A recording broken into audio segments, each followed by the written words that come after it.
For Yamamo, Ajua Mama Kwa Bebra, so Mamuni Amaudo Bison, Samoa Yakikesi and Yaba, not Yedeba Sum, or Yakama Seka say, Efre Sompa television, so Nebesaswa Dano, a Yachiakwa Kofa Sompa, 98.9 FM, so our Bononia for Mantem no more. So our Bono Eastia, Sompa 90.7 FM and a Santamantamo, and then Potamun Yanaso Sono, Sompa 93.1 FM, Ekute mo, and some no dos, so Naposo, Naposonye, and this Yamanyo Kodia to Gasachima Menchenoa, Abato Muntam, and ya ban lawyer penny lawyer Godfrey about the mentamno, or more dance ye pee, I won't come up here, Udini Suma singing, or more Eddie Baba Tuja. Upon your public, I say lawyer Godfrey, dear Bodame.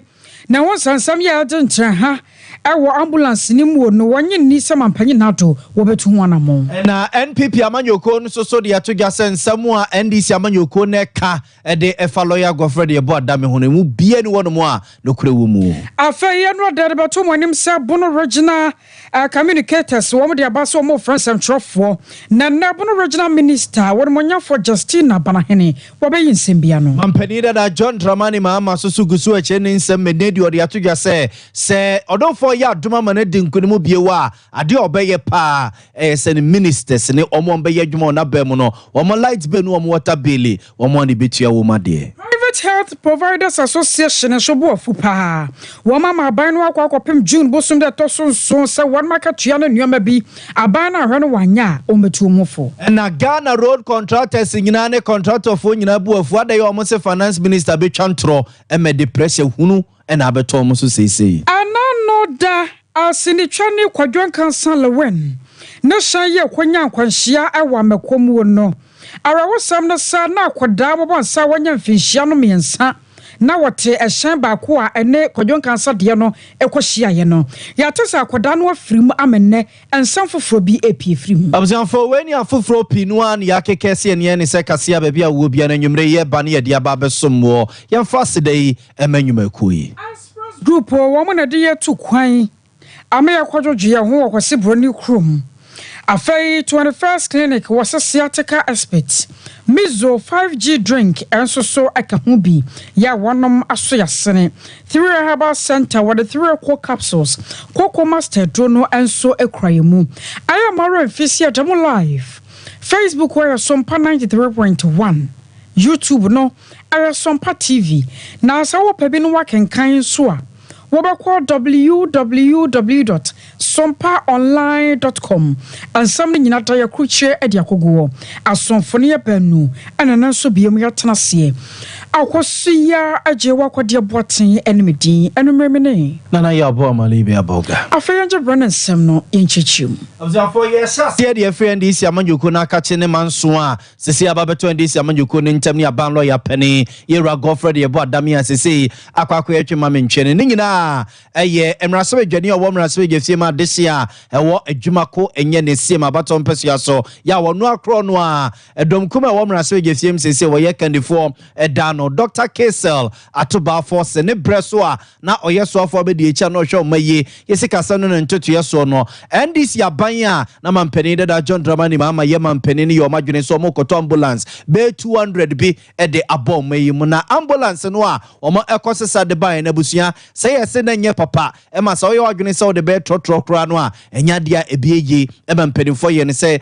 enam no so mo man na bokade a ene yakwambia asomra ene ne bedi ama sem ye dia trenche wo koto a ene adeade ma wo mo a omo eho bom nyina no de bia se omudi koto akonia be ni na nanu ada na yenim se koto afra asem no a lawyer for mo kodima wo mo a wo mo atwi nyina no obi ekwa akobo ni nkure twato na ne afeso timofo odi asem no obegina so bu asem no a wogina so akwaku bu asem no hono mo a ene ekote so pani no a wona be ya dantamu between a ebeta o my Ghana ne eye Dubai for no ne abrochire for no a ne ye to ambulance ne ye firi wo mo entamu a na ote court edi adanse no ebuzie beto gya so ne attorney general no edi bomu o court no mo a edu ba be kra no na chese ne nsem bi a woka ene sa attorney general hia no kokoam se woni adanse kurumu se beye na owura kese lato ba force no betimi ageli no ene so so nsem aba be yehu enam so man ndc amanyoko aba bonten aben samtwefu nhye mu kire se omo adanse a womo ewo efa Godfred ye bo adamia ba lawyer panin wo no enya asem keto efa sumase ene kuntina se ne frakadam kwa bi so a ofa so se ono panin Richard Jakpa no a odi adanse wo court no e wa asemi wo bedi nkomo na nka wadada no a asesa na dwuna mane di adanse krumu se be na omo enua case la to ba force na why minority leaders say obekwa akodamu na chese MPP for enye omo ho enensam twefo nchiemu a NDC amanyoko eyeye no na national chairman ma amanyoko no Yera Johnson esiedun ketia na ogina party na namu ene amansan akasa yentie nchiemu a wode emaye. It says everything on site of goods shall be established upon the signing of the contract for every future. No, the contract was drafted by government. It was done by government. And it was an LG department perused the contract and approved the contract for government. It is not a problem. We had the approval. Every contract that we approved before later when they implement it and problems. You see, what the difficulty I have with your position is that you see, frankly speaking, fine, as you are saying, if I agree to your position, how you want to go about it and how you want me to go about my answering questions and things. If I go by that way, frankly speaking, I'll be dishonest because I know that is not how it's supposed to be. You heard him. This is the facts, but you want me to go about it your way. And I feel that if I go about it your way, I'll be dishonest. So they should continue. Question sentence. If I go by that way, frankly speaking, I'll be dishonest. Because I know that is not how it's supposed to be. And I'll be dishonest in such a way that I'll be assisting for someone I know is completely innocent about this. For example, I took Forsen to be jailed because I knew something was wrong, was not the way, and I decided to keep quiet and to answer the question in a way that will make your case better for you to jail him. I'll be battling with my conscience. That is the problem I'm having. Anytime you bring up this issue with Yonikulende, when Yonikulende place, anytime you bring this issue, that is my problem I'm having. Because me, for example, that is the problem I'm having. Anytime you bring up this issue, me to go about my answering questions and things. If I go by that way, frankly speaking, I'll be dishonest. Because I know that is not how it's supposed to be. And I'll be dishonest in such a way that I'll be assisting for someone I know is completely innocent about this. For example, I took Forsen to be jailed because I knew something was wrong, was not the way, and I decided to keep quiet and to answer the question in a way that will make your case better for you. I was unfortunately where aye and komo na Attorney General lawyer Godfred Yebo Adame ene openi Richard Jakpa no a obeye between abeda o my Ghana ene abrofo no a na omode ambulance ne ebreye ne ntem to no komo a chese watch say ya na Attorney General friend kukuom ene ni din komo wo phone so ne hiesia baby din na no fa no wa se beya woni adanse krumu ema honorable case la to forcing enko damu no san komo ni bi ene ne Owura Johnson esiedun ketiansem twefo nhye ye no wakrapum premantemo woni NDC mpenimfo womo ede atobegasre de no na anansam no de wosuana doso pa Yera Johnson esiedun ketia ya wo ye chichenani adema NDC amanyoko no wobro nsam so afabi no obekire mu se abawe boapa ana woma ambulance no esisi port hono mo a efishama akoma konwotwe wo momode kura sempo ba emu ba kompo wo hwani ye de afiri ho sane ye be na betumi ababa ye adwuma e wo mayimu na se na hwani nyina no aya na motuo bi ombeso mutuo sane ye be ya Dr. Kesa to Forsen ye de ne batumuo Ghana fo nyina besusu se we ni pabone ni ane de akaka hu nti na amasa de no etumi ekoso na wo mo no de anya omwanwa ene nti ne won manya ho voices ahodo wo text messages a umpesa Ghana fo nyina hunu se abanya wote akonya so no sana ne tirimupo annadwene ensuni. All that was required for this government to do was to clear the medical equipment from the ports and give engineers of Big C access to the ambulances which have been parked at the Air Force Base in Accra to install them, train personnel of the Ghana Ambulance Service to use them, and then formally take possession of the said ambulances. It therefore makes no sense that after refusing to do this simple task and allowing the ambulances to deteriorate for 8 years, my brother Godfrey Dame will turn around to persecute Honorable Atuforsen for allegedly causing financial loss to the state when the loss has been clearly occasioned by the deliberate negligence of the government he represents. Abusiawari aya titirani dema NDC Ora Johnson Esiedun Ketia. Na abusiafo ansoa Yera Johnson Esiedun Ketia sa so to anensem no so mokoye se otene baby se MPP for keka sai kesela to ba force and ambulances no okokra e de ba ye no na hwenim na de ye adwuma enyeye wo de ye trotro kra enyeye a na odwene ho a wonte ase wo se ambulance no e ba ye no he na infidia na edia chire nyina esoso aba bedru 2017 no bedru ye no na mfidi a woso mo de hye ambulance no mo ama ne tibi ye adwuma ye se ambulance no na ne nyina aba bedru a MPP aban we bua pa epe bone adie nti eno mo gya mfidi ni saa eno mo se da kofa kai ne besisi wo no mo se eye ka ntontura wasa eno mo krade ba ye wabra afidie bia enimo Yera Johnson Esiedun Ketia ene samtwefo nhye mu na se no wode mfoni tuja eniema na woso mo hyehye e o car ni mo manitimi ye ambulance metwinipa e de o mo koba nyina no etudwane na nchechemu so so de ma ye enie. Church of the exterior and interior of the ambulances as they arrived in the country. The empty trucks. These are the interior pictures of the empty trucks.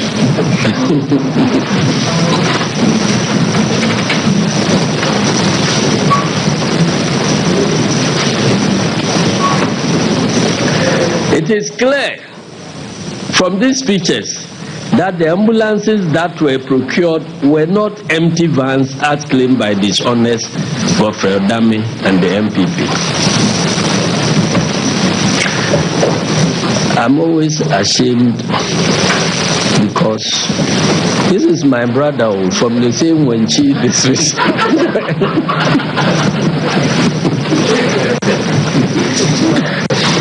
In addition, a container load of medical equipment to be installed in these ambulances were shipped by Big C and arrived in the country around the end of 2016.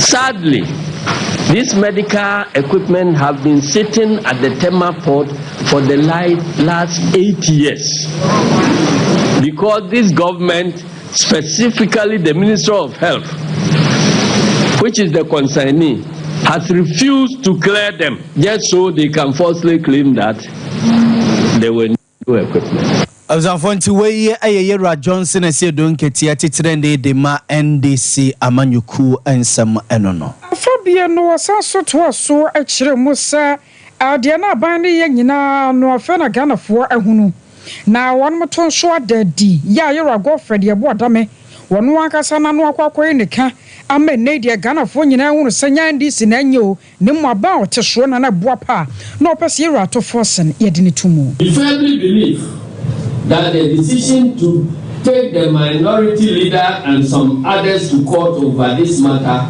was born out of malicious, sinister, and wicked desire to silence him through unjust imprisonment, nothing more, nothing less.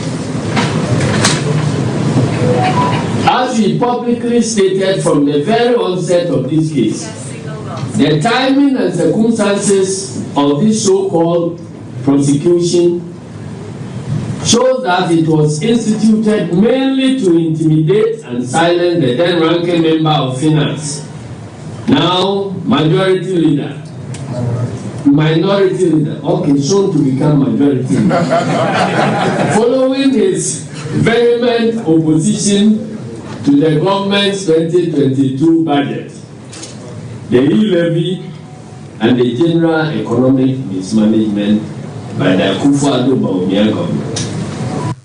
And what you know about Trust, dear seeing Nana was a mampany do the nurse from now Attorney General were in a free and the position and as simple Dibra Kitano.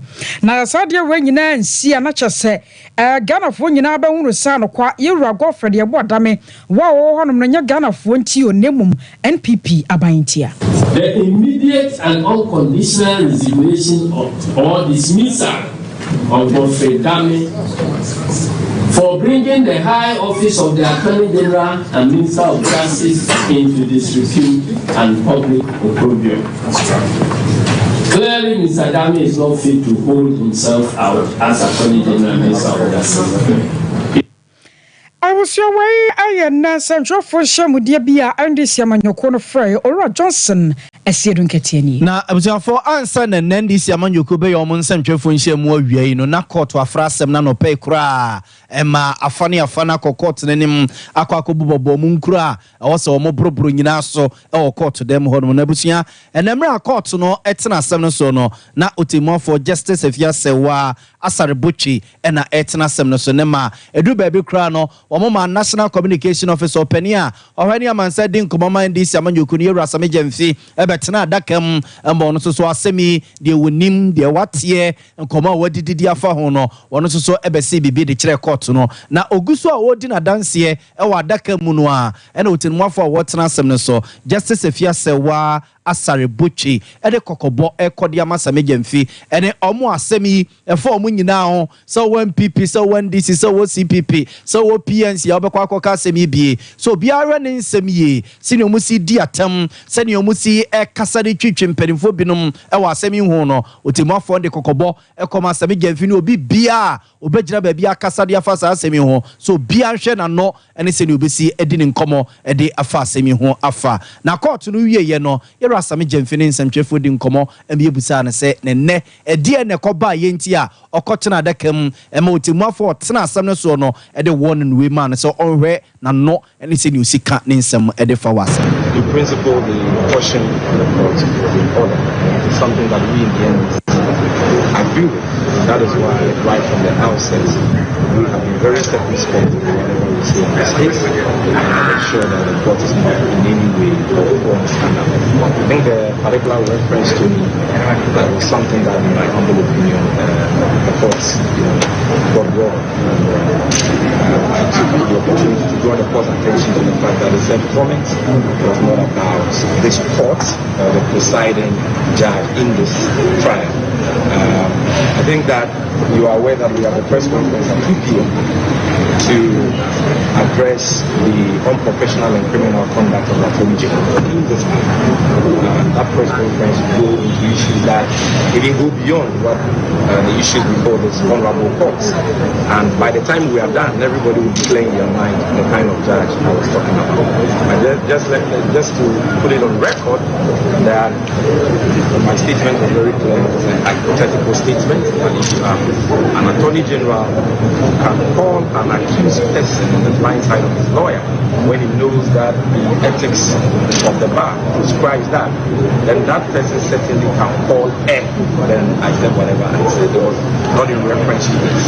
And I think that you will see incontrovertible evidence to show that that hypothetical statement I made is actually a fact, and that that person is in the business of calling judges and meeting judges, not in the instant case. But Observanti we ayesame jemfio na hwani amansa din komoma NDC amanyuku no. Former director of the Ghana School of Law aye owura kwaku ansa asare na wo kire mu se we kura na wasanka mampanyi na dontamwa so no ade akwakofa aye Attorney General ho de enkotimi ba monte so ba se bribi anya rekura na Attorney General hwese nhwemu mapa betumi akoso na so bi ka na sem waten so wonte unani ehunu na so atepa na sapa so obefi Ghana fo no eno akwakwa bibio ho edise ne wo bia ne da so sama panyi na do betua na mobi Attorney General obeyi na firi ho no mu a onia ontona dwenim.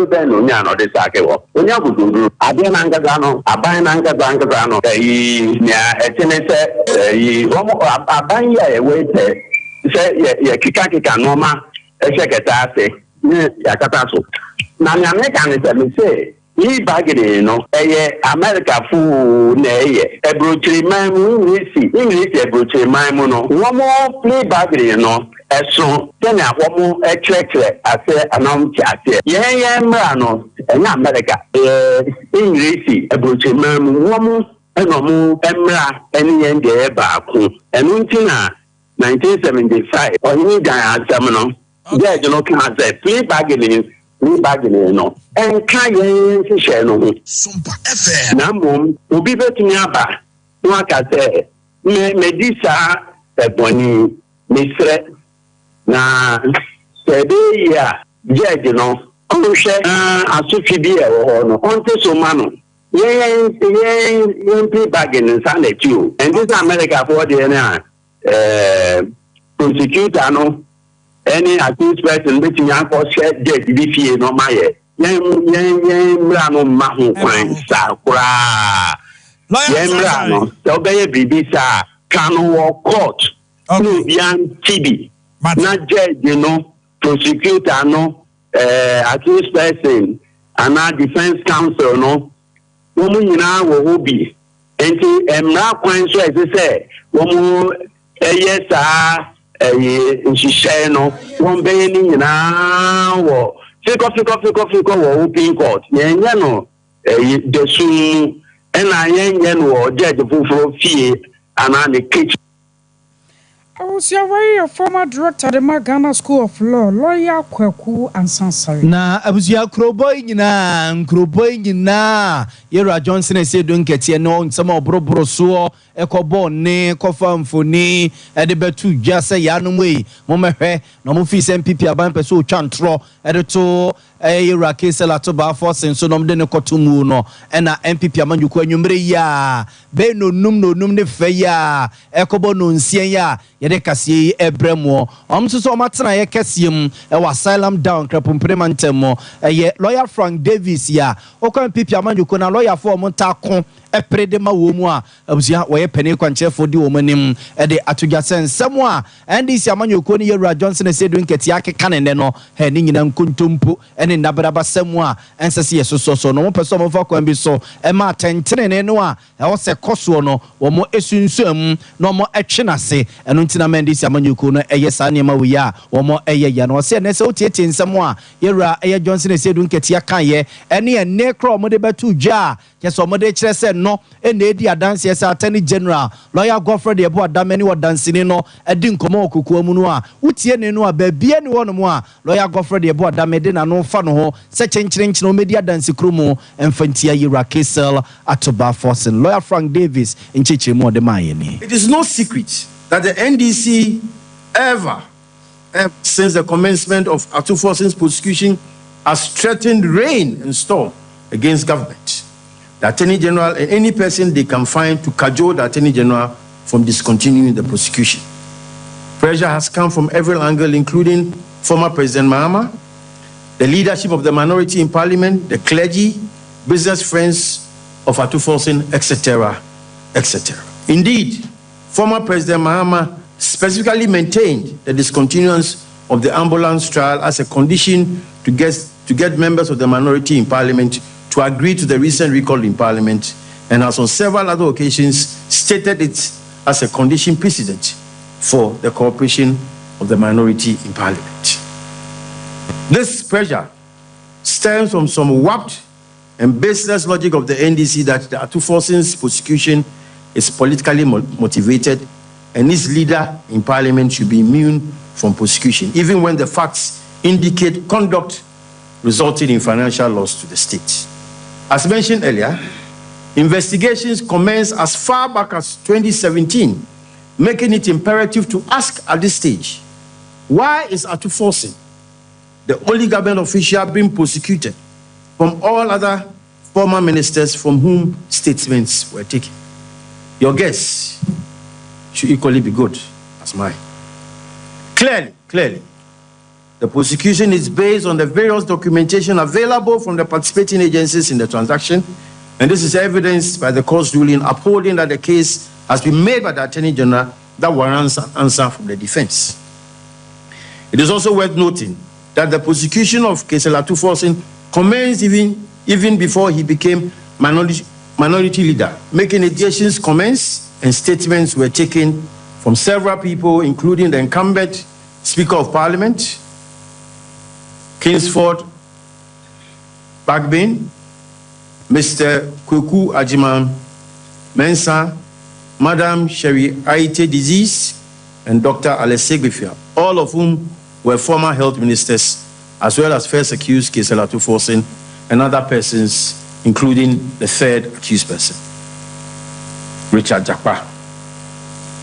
Out of these many people, the Attorney General convinced that the willful act of Kesela Tuforsin had resulted in a financial loss of 2,370,000 euros to the state, charged him before the High Court, together with Sylvester Animana, the former Chief Director of the Ministry of Health, and Richard Jakpa, a businessman, for causing financial loss, abetment to causing financial loss, and misapplying public property. The proceedings before the High Court. Ladies and gentlemen, proceedings in this matter have run its full course since commencement in December 2021. The prosecution, led by the able Attorney General, called 5 witnesses in proof of its case. Lawyers for first accused, in an attempt to truncate the proceedings, filed a submission of no case and urged the court to rule that Kesela Tuforsin had no case to answer, as no prima facie case had been made against him. This plea was outrightly rejected by the court, presided over by Justice Ifia Sewa Asaribotre, a justice of the Court of Appeal, sitting as an additional High Court judge. The court ruled, among others, that the Attorney General had led sufficient evidence to establish a case against Tuforsin and therefore ordered him to open his defense. Tuforsin subsequently opened his defense and also closed his case. The third accused, Richard Jakpa, also opened his case and was last Thursday being cross-examined when he made a scandalous, malicious, baseless, and spurious allegation that the Attorney General had approached him on several occasions to skew his testimony to implicate Tuforsin. Ladies and gentlemen, why would any credible person do such a thing? Indeed, if the Attorney General had any intention of having him skew the evidence in favor of Tuforsin, it would not just be just for the Attorney General to continue the prosecution of Tuforsin. But that is what the NDC wants us to believe. I was going to weigh a NPP legal team, no neke semrenim for omo compre edema NPP amanyuko no. Lawyer Frank Davis and a penny eda woman on ne ojina party na nema nwumre ya esosodi anu yiwi MNDC amanyuko ni Yewra Johnson esedun ketia. The woman, yes, regional communicators. I was here one more, the Abasa Matia Tria. I want penny for so many tractors beer. Womsu say regional coordinating council no aquaton one or mamma one mamma and I'm shunty and no one friends some chop for at the 2 1 monim. And none of power brow man not no. One of regional minister one more for Justina. Also, Banahindi Como managing say. When more sense and drop for sham dear be a baba question as soon as no. Ora Abubakar Yakubu, one of your Sunyana East Communication Director, Adema NPP Amanyukono, and some drop for sham dear Nwaka, Siano Wakasa, Archer Musa, attracts Nibi Crap one more. One Makwa who ye Nenichne Yata, 1 to 1 among. We attracts rollers. Graders, tipper trucks, earth moving. It is meant for the RCC, Regional Coordinating Council, and they are keeping it on behalf of the assemblies. And some can say that one, if you say, very dangerous for anybody to have touched them. Adam, 2017 time MPP winning election. Tracks we not NDC phone and I want more. No matter diverted tracks na normally adwumadi. MPP Amanyo Kwe, Satam led by Chairman Kwamba for Abronya, and the first minister. We pursued him, retrieved the tracks, and he soon will call. In fact, he had a call, Sunyane circuit call. Or did to me, he pleaded guilty. Say indeed, council I had 4 counts, and I would be specific on one. Say, of course, of financial loss to the state were diverted assets, or the material property for personal gain. Indeed, he pleaded guilty. And he court sentencing to 150 penalty units, and he paid the money in June 2019. And the original coordinating council, after retrieving the tracks, and that you say, rent, which was a beautiful move. Assembly, so it was really working until they grounded the machine. Sorry, I say Bono Regional Coordinating Council no auction traction. Now so what my auction track and they are my individual beach say than so account office of the Regional Coordinating Council. So what my sadia assembly sina entimi en crackers for jumana. This is the crevice of Ama. Abanasa a dangerous demand because some of auction within a week. Not end this first penny and they no area good your parliamentary candidate. Sompa. Our Bono region said, "I'm gonna have to talk tracks. I'm gonna repeat the sentiments of the people against our people." So, Mr. Mosunyani is I'm a communication officer. I mean, you are number more German South, German North, Brekum West, Wenchi, Tai, any Brekum East, Shia West. All of us, your candidates, parliamentary candidates. Don't forget, we have 6 seats. Bono region. This actually, we know. A man nipa for none of quite say a confo NDC for you. And any NDC crime for so many. Yes, yes, home. Who defend no who sign a candidates in and I had to talk tracks away and Omodia Kosi said the Abaya Omodibaya Jumamo. Meanwhile, all the parliamentary candidates, you can call any one of them, being one of us, or being one and Yania. Ania Kwatia Ye Ayo Abubakar Yakubu Warrior Sunyana East. Communications Director Dema NPP. Yadamo common penny that John Dramani Mahama Gunja the second crow Tija Tanguma so prosoro with Yeni Abruabi Aja and number 2 Professor Maka Friend John Maheni Natana Yena. One European Union Ambassador Esia Awakra Pumpremantemo Emen Commodi Omedibi Pa Ebi Ayeniswa de Huno Sakobaso Julian Poyankrumpo Yena Dom Amanedin Kudim December Bosmede Toson so Abatu Agana Madisi Ebekwa Tunumwa Edian Obeya Sronko Efri mampeni ahodo a yenya wo mo eno no so de na obeye sen emre obedi mampeni kane no obedi ye nenu bi na o chechiri mu asese nei odonfo ye na do magana fo ya senya ne mugide bio e de akonya na amano a ade obeye pa se obi bi obeye ne ebe adwuma wona bam so be minister be de chire se obeye krachi ni a obo minister no o light bill wa na obetua water bill wa na betua petrol de begu kam wa na betua wa de connect to onum teacher kwa bota abre so a na me kwa afia ko bi guess ya na ye so minister so ne deputy ministers no makrache fo so a ye to a eto nuane kogu omu fie no wo se ne wo sa be di president bi wa sa de man nyo betwetwam ama minister no wakatu ye de be ma wo no eno bi na de beto petrol gu kam e de atua light bill ene water bill ya ososo Ghana fo jabra ye bre na ososo wate kakra de ahia mampeni da John Dramani Mahama. The last 8 years have been wasted years when it comes to the oil and gas industry. This government has done absolutely nothing to bring any more gas or oil in. There are blocks that have been discovered that have potential for doubling Ghana's oil production, but because of greed, this has not happened. A little conflict between a local company and ENI has led to ENI's expatriate staff all moving out of Ghana and into Cote d'Ivoire, and money that was meant to invest in Ghana has been invested in Cote d'Ivoire. New discoveries have been made in Cote d'Ivoire.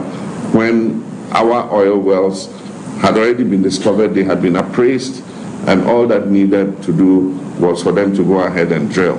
I think that this matter should have been taken more seriously. It could have been resolved without lasting how long it has. As soon as we come, I know the matter is under arbitration. Our understanding is that by July or August, the arbitration would be issued. And I hope that that would resolve the issue. But if it doesn't resolve, then we come into office, we'll find alternative means to resolve that issue so that ENI can go ahead with its work of bringing more gas and oil. We'll discontinue the payment of utility bills, fuel, DSTV, etc. as conditions of service for top government officials, directors, and the political class. We believe that people should take up paying their own electricity bills and water like every other Ghanaian does. And unless you're using a government vehicle on government assignment, you should buy your own fuel if you're using your own car. And so we're going to discontinue that. We will give priority to Ghanaian registered businesses. I didn't say Ghanaian businesses, I said Ghanaian registered businesses. And so any business that is registered in Ghana, pays taxes in Ghana, would be given priority in terms of government procurement. I was on phone to where I am pedding that John Dramani Mama, where you mra na European Union ambassador. Aoba Ghana member see according so and then she didn't come and na odis answer me etutun name. Providers Association. I was ya woman so bo football pa. Na wamama abanu akwa kwasi June bosom that so and so.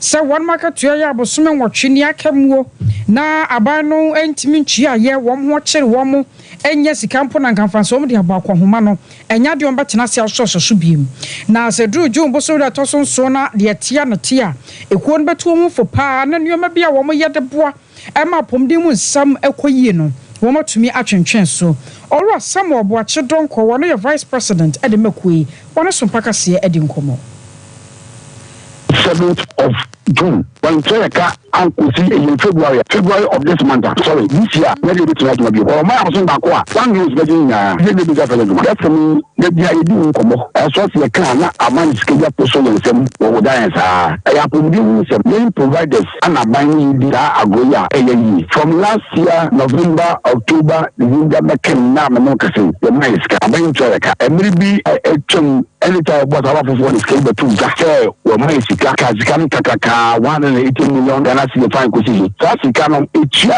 September, October Sika. And now we say 2024 ko so nsia na peba ema ene boa kwa na ekoso empanye nvu nyema ekoso yia ya komakata yintiminto ti anytime see eba to no mo na wa be Sika mecho na we kuru na mecho na we toro ba mecho we bi say yen ayasabia ye du ana ye du for the company edu $1 na ikanya na ba bia akoso ye tin ye duma no e die ka ti aban say so wa ma Sika up to February na what any day anima yintimi ne duma no ema any day kan bi yabre of course because I didn't know you know about you didn't want you test it you to my bro wow enjoy ka nya is equal to you I have said na ECD4 between meter am a prepaid with the cars can we see the music cotton light it's a money to my money to I have said ya in can you are ultimate wa ultianeka what have been able to me meter am a never can go to see what you echo on the music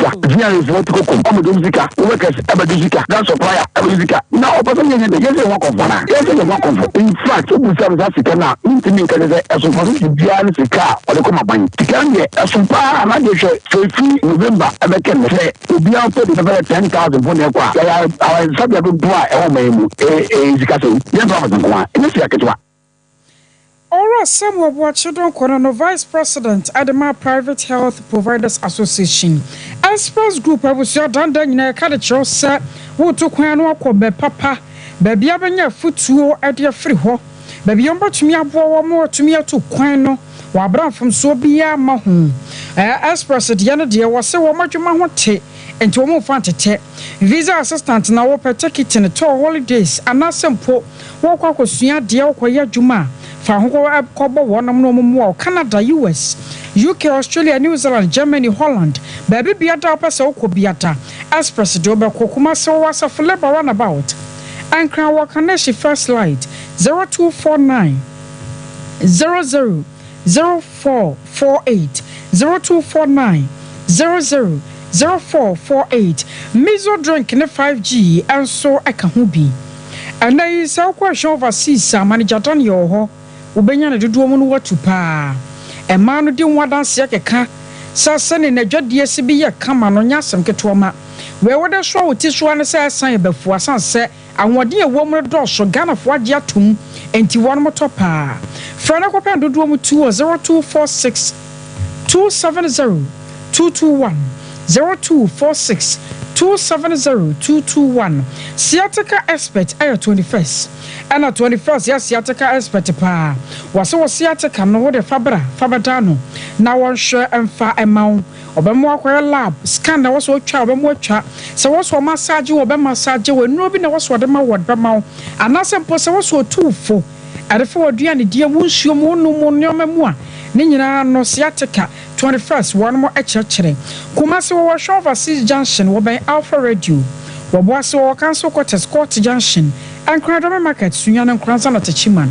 0540 311 311 0540 311 311 afa ko kumase tedro ni nie aya 3 ko capsules unya bia eboawo etu sisi ade no ase kokko no wayam tim no ama ho atumi ato anumere kokko na ka ba dan heba Mr. Bani Pedank on Sabaka bi ana pedudo mo to afre 0546 107 107 0546 107 107 I was saying ya general soni atan hotel ya ba ensempi no ana ka kira ye be ebom dia chimo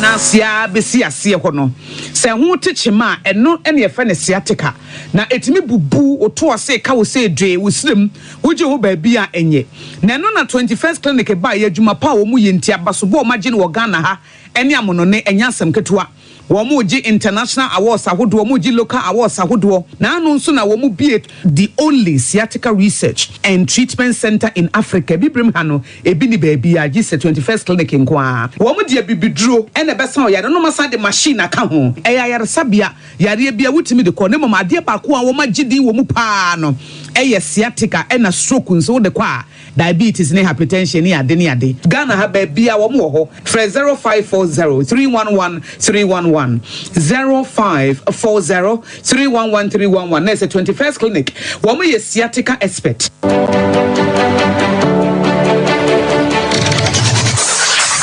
Introducing Mixer 5G Sparkling Drink, a whole new refreshment in a can. Mixer 5G is a tasty non-alcoholic drink. It is a perfect companion for all your events, including parties, weddings, and funerals. It is made with green tea, ginseng, guarana, grapes, and grapefruit. Get refreshed with Mixer 5G Sparkling Drink. For bulk purchases, contact 0246 270 221. This advert is FDA approved. Brakasa ye duabon waso a ne dwumedi wo nipadua biara pomden ene na brabo mu ne hieye pa enye brakasa nko nuaban ne haban bi te se ko nsusu a abonwono ne dia akeka ho no kura enwanunu ahodo a ekwa animu yi ankasa brakasa ne sa nuaban bi nom ne akeka bobudi afa abefo kwan so a ye de aye brakasa powder siesi nipadua na ba akwa ahodo no ho ban afri mpani yade ne yade ahodo pi ho fa enkodate de ma ba akon freduane anopa ne anwumre anafa enkodate de ma ba akon woni nsuhie yeti anopa ne anwumre wobra wodidi awie ubenya precare powder to Kingswalk Herbal ne Heroes Herbal Accra Okesi Drug Lane Dani Herbal Kumase Mensa Takrade Mose Pharmacy ne Greenlight Pharmacy Sunwane Cash and Carry Supermarket Asantwa Herbal ne Bibidro Depot Techiman Sewa Herbal Mampong etufo mfre 0550 19 15-14 Precare powder eye aduane san ye dro FD ahwehwe sankratu emu agiatum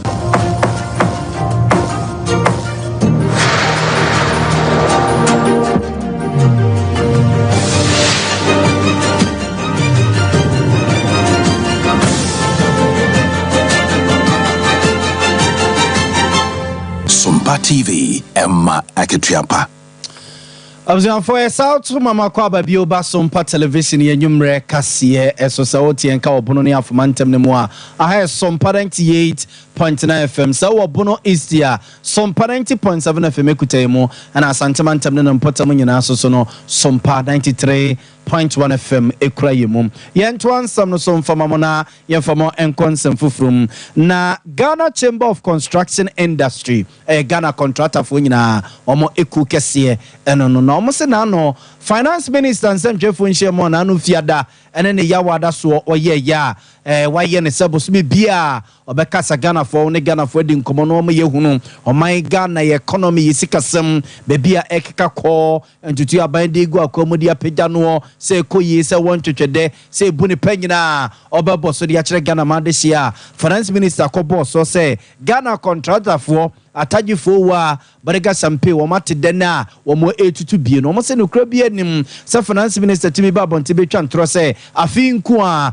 o matua be 49 billion Ghana cedis e de ma Ghana contractor fo no wo mo ho dwiri wo num e mo busa se hefo na se sika no kokodi wo mo nsem so mo kra no so mo tena se no mo ka so mo sese a e ka Ghana ban e de Ghana contractors nyina no en na be 15 billion Ghana cedis ti saban no e na dwene se wotua 49 a na ngese wotua akra be bia kam teze abroso a sofu bi mpaibo na openi Emmanuel Cheria we president da Ghana contractor fo nyina omuko kese no de yatugya so mo ntiase ne entiase china ene papa ne nyadwene finance minister no ebise yentro hunu ene obetwa no a enam so me de pressure hunu so ababeto mo so be ombefa bia obi da Ghana contractor fo ka da ya yesi yetwetwa mo ka wa bra asem no so no entisa Ghana budget nankasa no na oka 41 billion 49 billion kaboma next year the magnitude if entire budget no which means minister person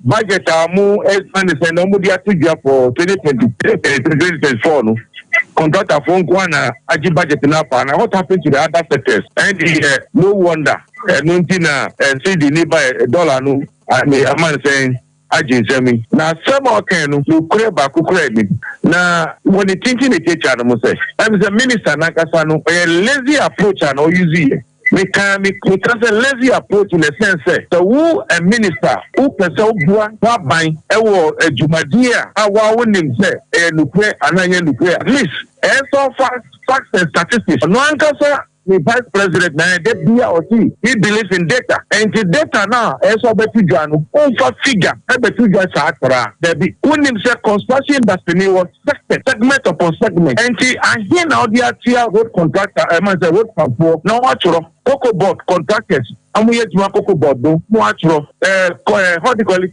GOG and consolidated fund and now TI watch your back or get fund and he now TI watch your the man say who secure for now be happy because that data now on him say this is the amount of money which has been paid to road park contractors, this is what has been paid to get fund, this is what has been paid to cocoa road contractors, this is what has been paid to consolidated fund contractors. Now man say debate you know now I say meaningful but one lumping figures and they are too job. In fact, it's very outrageous. And there are some of them no crab back. So here, even the outside here, a man said, "Now, here day." It's time here how the two contractor for so because number one. Contractor for because of out of the goodwill, only financial institutions are any financial institutions are more. At least they've been able to actually give them some letter. How do you call it? Waiting for government payment. But observe to way a opening pa Ghana contractor for you know muku kesi or domano president opening Emmanuel Cherry. And some for mu. Now what you know na sabia ya BC awokuma se amekom. Ebra sinichani kwadon kansa lewen. And sini ya watu ni din say country called Ghana. Na wapa want to ma ekwa kire sanya watimuo ane ehyan foforo akokase ani ema kwanhia etumi asi sabra ni mu no na akoda keto ya wanya emfie miensa na wone wo papa ana na teshan ya kwadon kansa lewe na adie ne kokohia ye ni mu enti wo mo ma akoda no so ne kwayare sabia mewi akire no na dokotafo kire sa emu oden kakranti wo ma no hwe ane na konfa no chia ba yare sabia ewo na dokotafo ko ginegina no so ahwe asanka ne nkwa abesan so akita no arusia wo kurade a nkwa antumi anye ana ya tesa akoda ye front se na ya wa wanya emfie miensa no akoda no aye nyamedia enne ya busua pa akobe ne kurabre ya won makata na chi kura na se wo hwe mo pa no a akoda no e won se won na wo fo na tede na so ne mera nyina no aya na mpempe no asuku mu ene ya na nkoda no won mo se no ana se mpom kwotena na wo mo ne akyerkyerefo edi kasubomu ye kwa wo no so na ya ne lady pastor Henrietta wire managers adema Orlando Christian School eno ewa mekom suku a na akoda wanya mfie miensa ewa free muyi na wako ya ne headmistress anase managers ekwa kodi enkomo lady pastor ma juo. Hello, good evening. Yes, I'm a sudden someone can fry. Why? That's fine. I'm a meaning can be sasa. I could have friend, sir, Nana Yawno. Whatever ma Mosoko no one nim na say na Barbara Bay. I don't see a banana to me, dear Fakude. Okay, Richard Kelly Ampoma. He joined the school some years ago, and Pastor Kaka, me Abufani Badindano, I says that he are very exceptional. Richard and Pekata. But for only years for Honoma, you see that he has this, he protects this level of maturity. To the extent that the performance was, I mean, it's above the class. And next time now, I will now come in back from only a plan to be mana coming in. It's not on your car or yet, normal, I mean, about academic he was quite above his class. But the most I say, maybe I had you not, sir, would you cheat no crown of funny frano? I don't material for what you see. Abraban were about so cool, more bad watche. And now I can say, or bear more need Jinabi and then they were dear free way. We should buy a do 1 year. A do 1 year. Now, the way he is, his attitude, I mean, he's one amazing little boy. You just fall in love with him. Even now, that penalty. On your buffer, or yet, so who are not in the car bound thing. But the real or the super young home, about them. And I don't know what you say. If I cannot, it's not nursery, it's not pre-nursery. Okay. And just see, no, what to me, I call Wabusia. I call it Wabusia now. The vision of Orlando Christian School is there. I have to know that a school, you're trying to say Wabusia. Yeah. You mean to work aha, I know we have a Christian and a Muslim and daddy. You know that the reason is we are a safe haven, a peaceful haven. They are about their bar or was in you, or Batana, or be a belly baba had the annual in you. You know, where you see, you know, the answer, no bar at home. We are on a track. I was for now, you. All we are asking for is justice for the boy, for our son. Okay. Madam, my young how? Munina money that Kotomo Jam, Yenina cry a can. Sansa, I could not be named the Dutch and Quababa yet. Free way. And Timmy somehow shutting be why. That's money. I mean, some of the oh, sure, so. Niana Kasa, ye, I lady pastor, Henrietta, where managers at the Orlando Christian School, and no, I walk Kumasi Stadium. And now, it is, sir, I could die our free more. Your friend, sir, Nana Yawno, or didn't want to see a dear Sukua, now or call Enono. For yen twas so na yen from Frara who semi who and name from consent for from or penny a wooden diamond pipi man you could know have for no southwest about on Persia honorable Elvis or Semen Sadapa. That was your money to send ne echo ye da ewiase nyina kubata United Nations mpenimfo yesu ono mo se yemfa modawuro ne yemfa nkyerɛkyerɛ pa efa eye ema wo mo ensebuo ho eye World Menstrual Hygiene Day eye ne eye mebosome de toso de no nwotwe bia wa afi bia mo na yebodawuro ekasa de fam mo nsabuo ene ahonidi a wo se ekɔ ho nam sa yeso ema honorable Elvis ose mensa da pa ene yese maya sukusu a wo ne mpesua no so nyina afọ no Southwest abato mpesua so koya yese ne mai wo mo amoase ne adeade wo de bi ekokodom nkwada no na ensem kakra wo de eto yanim enie. Menstrual hygiene day. Menstrual hygiene day. I'm saying that I share about bra about even the stuff I don't know about papa so by you going to a pimping on so need to pad the cake to my very man at that I'm a Johnny and Promin saying and then said the Arbonne and then you can so if it does the cake. Now was a donation because I'm hearing young Mariam suggest now. But they are the young ones. They now at their succulent ages. Hence, we have to give them a helping hand so that also they can also make it in life.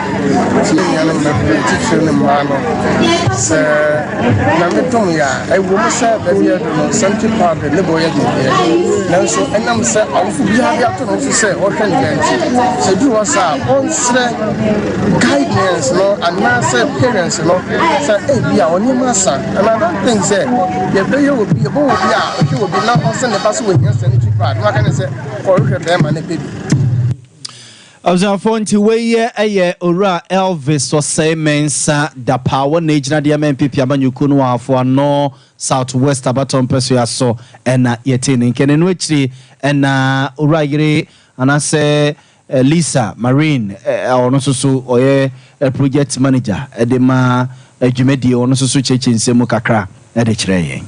I am representing Tony Guard Foundation. We are a charity based in Berlin, Germany, and we're working with Mama Education since 2018 already.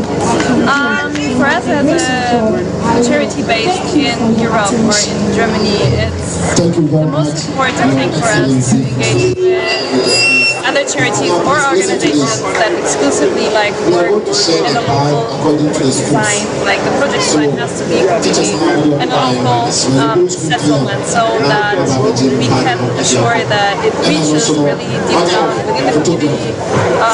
It is keeping certain things in mind, like what's the need inside the community that will do the most effect and the biggest impact for everyone.